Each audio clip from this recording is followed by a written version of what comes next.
Just how smooth was Russia's retreat from Kherson, and can we figure out what Russia is going to be doing with those troops now? I'm Paul, U.S. Army combat veteran. It is, oh my gosh, November 12th. Time flies. And this is your daily Ukraine update. Let's get into it. Okay, first, when we look at the live map, you can see, of course, Ukrainian forces have effectively liberated everything north and west of the Dnipro River. What's interesting is that when we look at the combat, we can maybe a little bit infer what exactly Russia is prioritizing as a strategic target. And when we look through the notifications, let's see, should be right there. We go, right here. Okay, this is actually all of their attacks within the last 24 hours. Now, you can see there's a concentration, like we've talked about, near Donetsk, near the airport. Again, the questionable tactic of spreading out your forces massively. But they seem to be prioritizing, of course, expanding this territory around Donetsk city. Of course, the seizing of Bakhmut. This is the Wagner Group's probably biggest priority. Again, they really continue to be pretty ineffectual, and whatever territory they do seize, they're paying a massive price for it.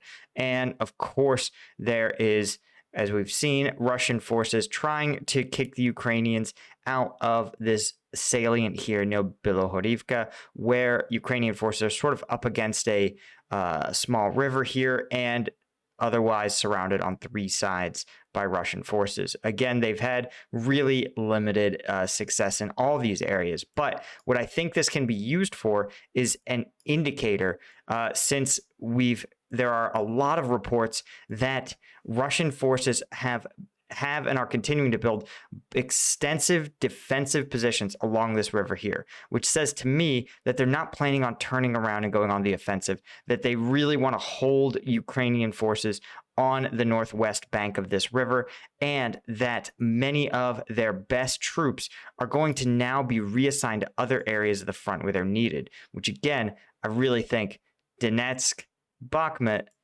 Bilohorivka, and possibly, I mean, you see some evidence that they're trying to take back, particularly this area here where there's a lot of heavy shelling. But you guys can see there's not a major town. There's no major roadway that they're securing.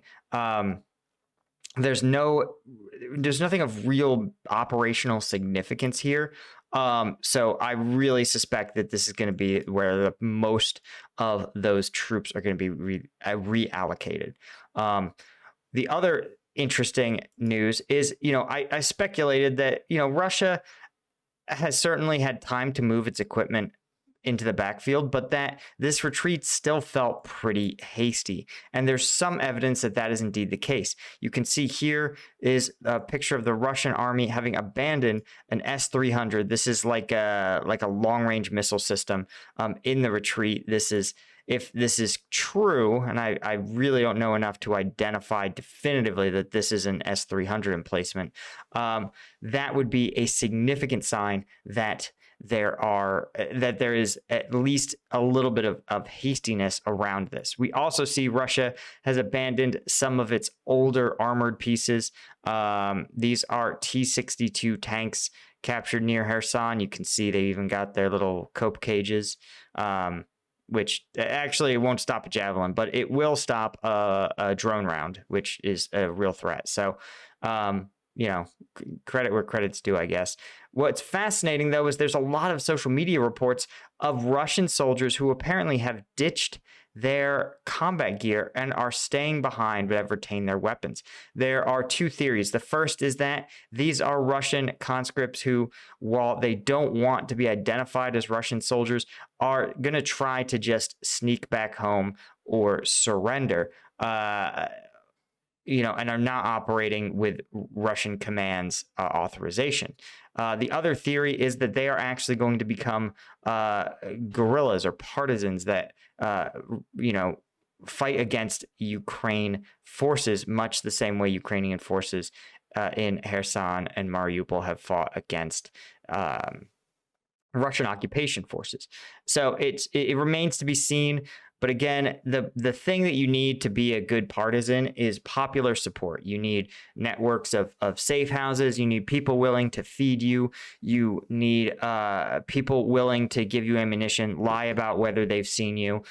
This is all something that you just can't do if the general population hates you. They have to, at a minimum, be afraid of you, and at least a subset have to really, really like you. So, again, also when you have military aged males, especially guys like this who seem like they're in pretty good shape.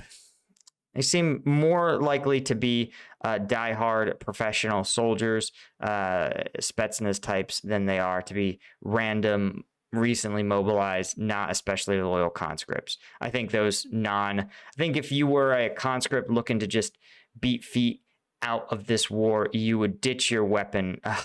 You would ditch your weapon right along with it. But of course, what's interesting is that Russia claims that all servicemen have crossed over to the left bank of the Dnipro, and the transfer of Russian troops was completed. They also claim that there is no equipment being left behind, but this just isn't true.